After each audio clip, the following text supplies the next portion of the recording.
If you're building a business, I'm going to show you exactly what to do if your company is losing money. When you go to your income statement, that's the first thing that I would pull. You have revenue. This is the top line. This represents all the income that the company generates from selling its products and services. You have cost of goods sold. This represents all the costs associated with fulfilling your revenue.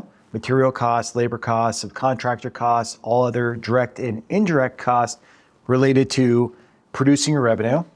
You take revenue minus cost of goods sold, you end up with gross profit. Now we're not done yet because gross profit is not the same thing as operating profit because we have to subtract out OpEx, which stands for operating expenses. This includes general and administrative expenses, sales and marketing expenses, and research and development. After we take gross profit minus OpEx, we arrive at operating profit. This is how much money your company earns through normal operations. Now, if we want to get down to income before taxes, we just have to account for other income. I'm going to abbreviate and expense, subtract that from operating profit, and we arrive at income before taxes. All right, that's the breakdown here. So one of the first things you can do is you can pull a profit and loss statement, and I would pull that over the last 12 months. And if you look at this number right here especially, okay, so you can look at both numbers, your income before taxes, but I want you to pay attention to this number right here, your operating profit.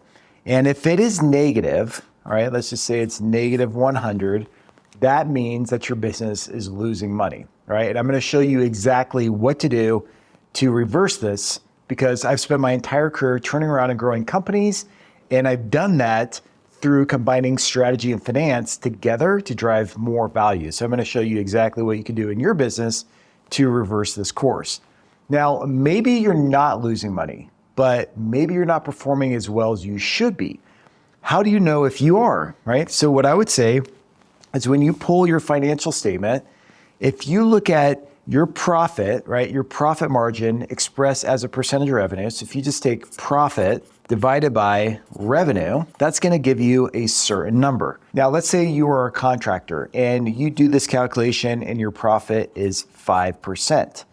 Well, if you benchmark it compared to other people in your space, let's just say there are other plumbing companies, you're a plumbing contractor, and they're earning 10%, that means that you're operating below industry average, which is problematic because who wants to spend more time and energy on their business and not earn the same returns that they can be on an average basis, all right? So I would suspect that most businesses out there are earning below industry average profits, right? Especially small to mid-sized businesses.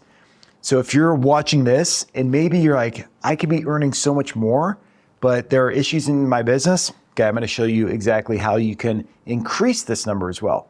All right, so let's go ahead and jump into how to make this better, right? How to fix your business.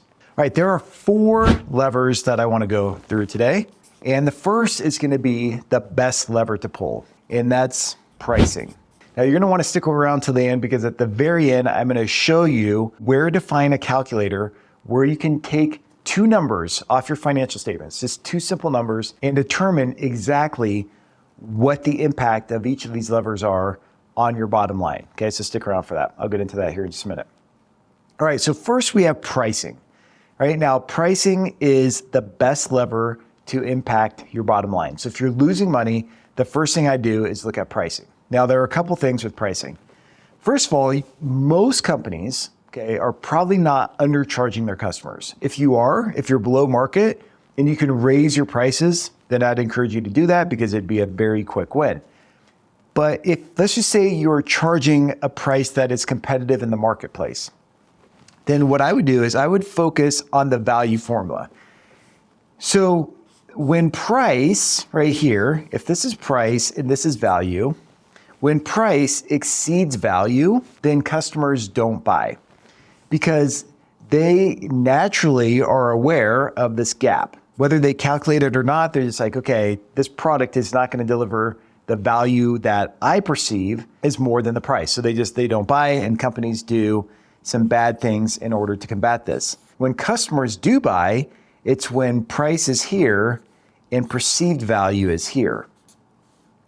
And the greater the delta, the higher your close rate's gonna be. Because this type of offer over here, offer B, we'll say, will entice customers because the value is so good, they'd almost feel dumb saying no to it, right? So it's your job as a leader to ensure that this perceived value is high. So how do you increase perceived value? Well, when it comes to your products and services, you can increase perceived quality. You can enhance the customer experience. You can shorten the time to value, meaning the time that it takes for your customers to get results. Let's just say it's 30 days on average out there in the industry. If you could figure out a way to deliver the same value in 15 days or 5 days, customers are going to be willing to pay more. You can also eliminate friction. Maybe there are other products and services out there in the market that just require a lot of friction to get started. If you can make it easier and increase the probability that your customers are going to achieve this value and the success that they're looking for, then you're going to make your product more valuable and therefore you're going to be able to charge more. Right? So this is very important to understand. Now, what most companies do that I see out there, when price exceeds value and customers aren't buying, they start to panic and they discount, right, their pricing. They discount their pricing. All right, now check this out.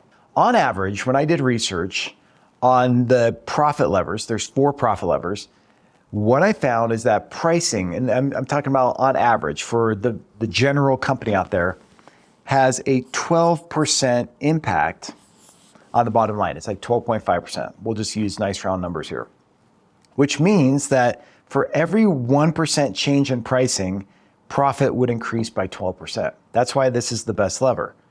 But also what this means is that if you decrease your prices by discounting by 1%, you're also reducing your profit by 12% at the same time. I was just having dinner with my brother last night. We were talking about a landscape company out there in the market.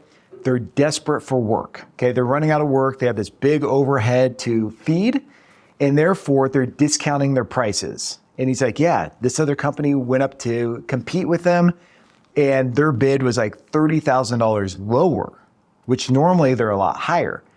So they're starting to get desperate, and instead of fixing this, the value to price discrepancy, they took the lazy way out and just did the shortcut and cut their price, which means that they are also reducing their profit at the same time.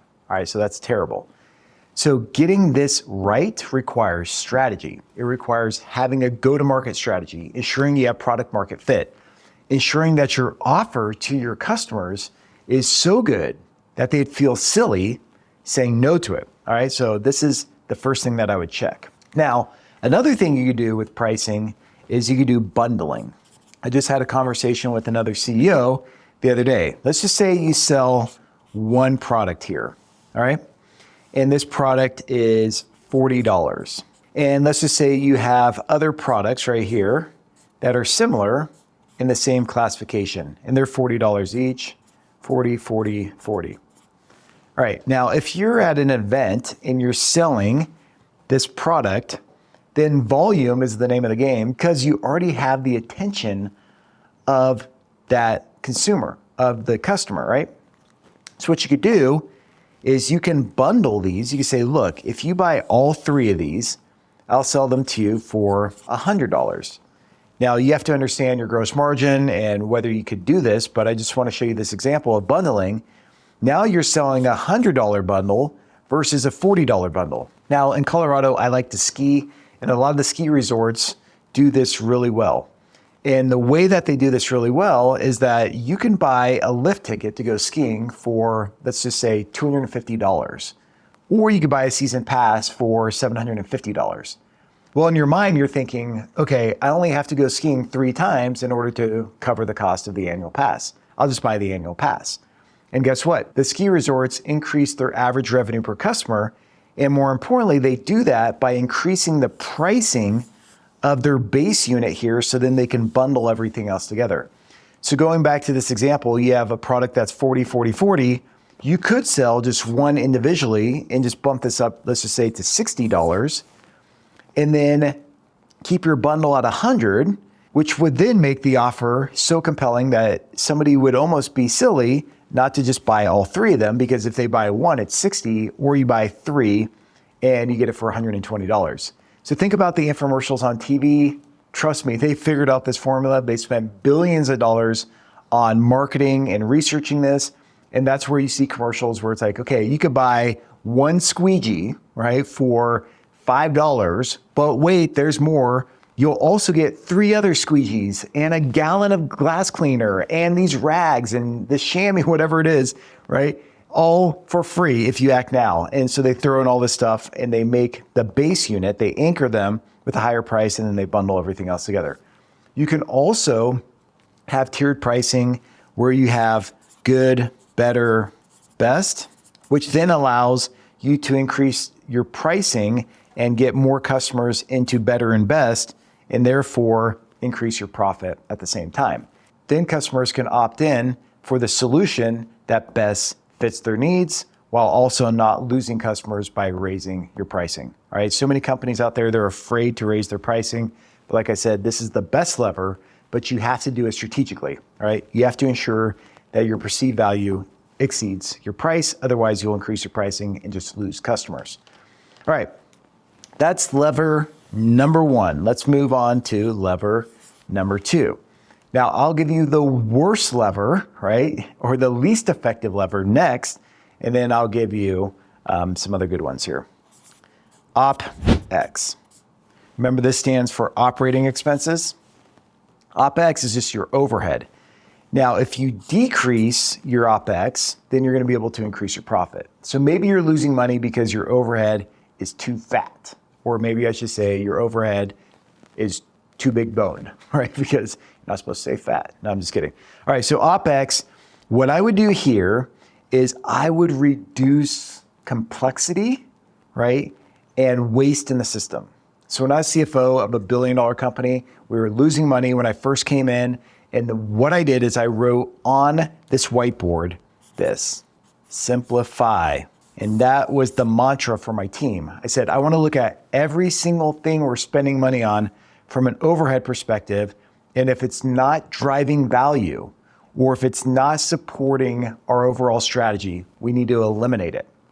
And so I'd say the majority of companies out there, they have overhead items that are not driving value to the customer, or they're not enabling the company to execute their strategy successfully. They're just wasting money.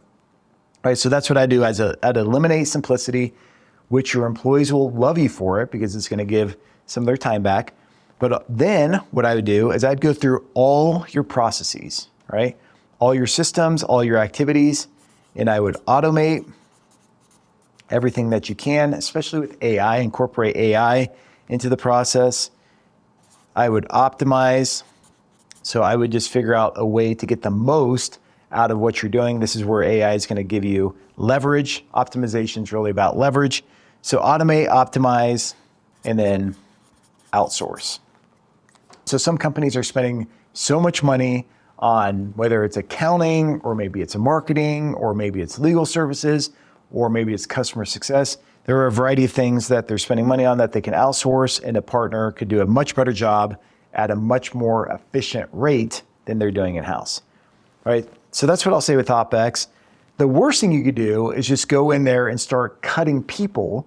And oftentimes, if you make these cuts, these people may be adding a tremendous amount of value to your business. So sure, you reduce your overhead, but it has a really bad impact on the overall business, okay? Because later on, when you go to scale, because you're gonna fix this stuff, then your business is gonna take off again. You just lost your good people because you cut them, and now you're gonna have a really hard time scaling the business profitably. So I'd be very mindful of that. Instead, I'd look at the activities that you could eliminate and reinventing the business model. That's number 2. Number 3, I'm going to give you the second least effective lever to pull, and then I'm going to give you the second best one at the very end. And then I'm going to tell you about that tool. All right, volume. So if your business is losing money, it may be attributed to just not doing enough volume compared to the amount of overhead you have in your business. I see this all the time. Companies have a lot of overhead and they don't have the volume to support it. Here's the big problem with overhead. This OpEx, it's not like it's linear. It's not like your overhead grows like this. Instead, overhead grows in steps. You have this much in overhead, then you make a hire. So you hire a person and then it steps up and then it steps up and it steps up. Revenue, on the other hand, could be growing in a linear fashion like this. So when revenue is exceeding your OpEx, like right here, you're okay. You should be making margin and you should be able to cover your cost. But see right here, this is where overhead outstrips your revenue, and this is bad, sad face. And this is where you're losing money because you're not doing enough volume to recover or support your overhead.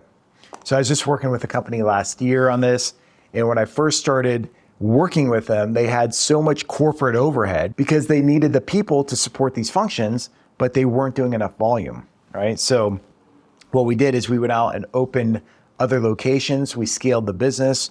We increased the average transaction value. We increased more transactions across the board. And now the business is profitable again. And this is what happened to their profit. When I first started working with them, their profit was down here, is negative, and now it's like up here, all right? So that's what volume will do.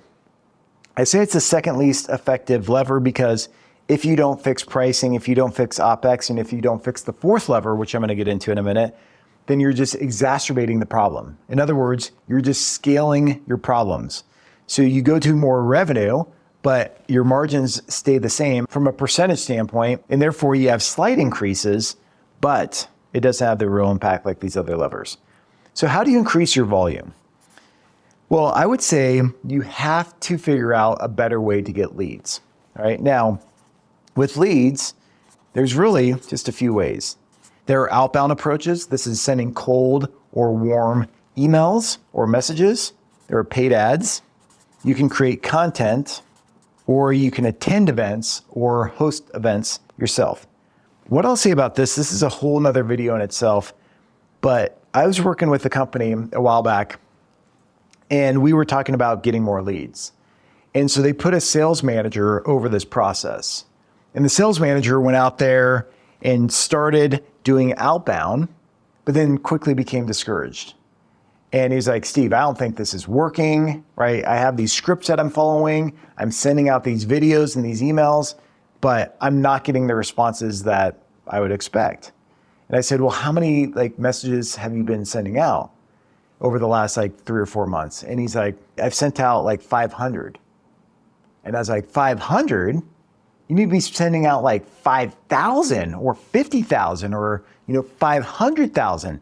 When you do that, then come back to me and tell me that it doesn't work. But at such a small scale, at 500, you're not even going to know what works and what doesn't work.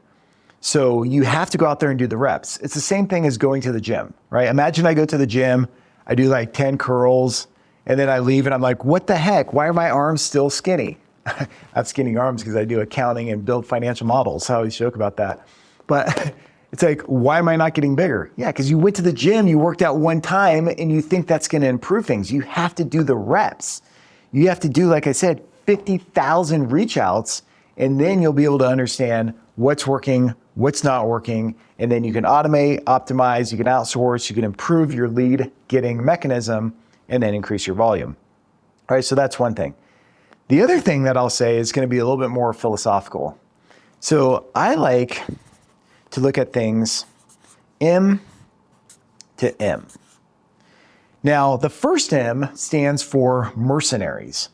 So when it comes to a sales team, if you're just going out there and you're trying to get leads and you're trying to close them and you're trying to convert no's into yeses, sure, that's good for some people. But for me and for my company, we don't do that because that's a mercenary approach, right? So a mercenary approach is take no prisoners, close as many sales as you can, cram these products and services down the throats of your prospects and convert them into customers. Hopefully they stay along, but if they don't, you'll just go get more. That type of system is not for me. It's not what I preach. It's not what I teach. Having a mercenary type of sales and marketing model, in my opinion, is not super sustainable. Instead, we want to turn our salespeople, and that includes every single person in the organization. Even if you don't have a sales badge, even if you're not in charge of business development, every single person in the company is responsible for sales. Just like every single person in the company is responsible for driving greater profit, right? That's why I'm a big advocate for financial literacy. Even if you're in legal or the marketing department, or you're on the front line serving customers, scooping ice cream, swinging a hammer, digging ditches, driving a tractor, on a manufacturing assembly line, whatever it is, you need to understand the basics of the numbers, because those numbers will tell you the story, which will then empower you to go act. So the same thing is true in a company. Everybody is responsible for sales. Now, that's where you switch from a mercenary type culture to a missionary type culture, all right? I believe, all right, this is what I believe. In life, we were created to create. And if we want to be fulfilled in life, we have to create. Because when we create and when we build and when we are doing this, right, and we're creating things of value, then we're going to feel better about ourselves, because we were designed to create, to grow, to make things better, right? Now, you can create things all day long, but if it doesn't connect to people, meaning it doesn't resonate, you create a product and prospects are like, well, that doesn't solve a pain point of mine, then there's going to be a lack of connection. But if we're creating and we're not connecting with people, if we're not connecting value, it goes back to this, well, guess what? We're going to be unfulfilled because we're not connecting. We're not meant to be alone. We're not meant to live in isolation. And trust me, as good as it sounds sometimes to just go isolate myself on some remote island, I'd probably be miserable, and you'd probably be miserable too. When we create, and that creates connection, and then it allows us to contribute to society, to communities, to companies, etc. That's when we're gonna feel the most fulfilled as human beings. You could take it from a business perspective all the way down to a personal perspective. The same thing is true. We create, we connect, and we contribute to society. That's when we're feeling at our best, the most valuable, the most fulfilled, the most purpose-driven, etc. Right, so this M stands for missionaries. So when we go out there and we're missionaries, because we truly believe that the product or service that our company is offering solves a massive pain point and it's gonna improve the lives of our customers, we have a moral responsibility to go out there and do good. That's where you convert from a mercenary to a missionary. And if you have a product so good that you know it's gonna benefit the lives of your customers, then it's not selling. You're just getting out there and you're saying, look, I have this solution to your pain. I wanna make your life better. I'm here to serve you. That's when volume takes off. All right, so that's what I wanna drive home with lever number 3. The last thing I'll say is this. I don't know if you've ever watched the movie Back to the Future, but in Back to the Future, in I think the second sequel, he goes into the future and there are hoverboards and there's all this future stuff that's really cool. So if you imagine you're living in the future and you travel back in time to your past, imagine the value you could create. I mean, there'd be extreme arbitrage. For example, right now, today, if I could go back in time and visit Steve 5, 10, 15, 20 years ago, I would be like, Steve, check this out. There's this company that's gonna come on board. It's called Google or Amazon. There's gonna be this technology called AI, right? ChatGPT. And when it comes out, you better take all the money you have, sell everything you have, even if you have to go naked and hungry, and buy this stock, put everything into it. I would convince myself to do that because I know, because I'm coming from the future, how well those companies are going to do and how much those stocks increased over time.